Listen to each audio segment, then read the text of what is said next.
শুভ দুপুর বন্ধুরা, সুজাতার ঘর সংসার চ্যানেল থেকে আমি সুজাতা। তো দেখো, দিদিকে আর আঁচলকে খেতে দিয়ে দিয়েছি, ওরা খেতে বসে পড়েছে। আর প্রথমে খাচ্ছে ধনেপাতা আর কফি পাতা বাটা বেটে আমি তেলে ভেজে নিয়েছি। কফি পাতাটা একটু ভাপিয়ে নিয়েছিলাম, ধনেপাতা দিয়ে বেটেছি, রসুন কাঁচা লঙ্কা দিয়ে আর কালো জিরে দিয়ে ভেজেছি। তো দিদি আমার বন্ধুদের হাই কর। হাই বন্ধু, খুব সুন্দর হয়েছে। ভালো হয়েছে? আঁচল কিরে হাই কর। হাই। তো ওরা খাচ্ছে আর কি কি রান্না করেছি আমি সেটা দেখাই। দেখো, এখানে মাছের ঝোল আছে, আলু দিয়ে আর মাছের ঝোল।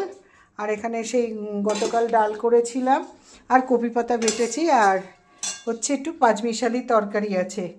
এটা কালকের গতকাল রাতে। তা দিদি বললো আমরা খাবো, এটাই হয়ে যাবে। তো আমি আর বেশি কিছু করিনি। তো দিদি আর আঁচল খাচ্ছে, ওদেরকে খেতে দিয়েছি, এবার আমি বসবো।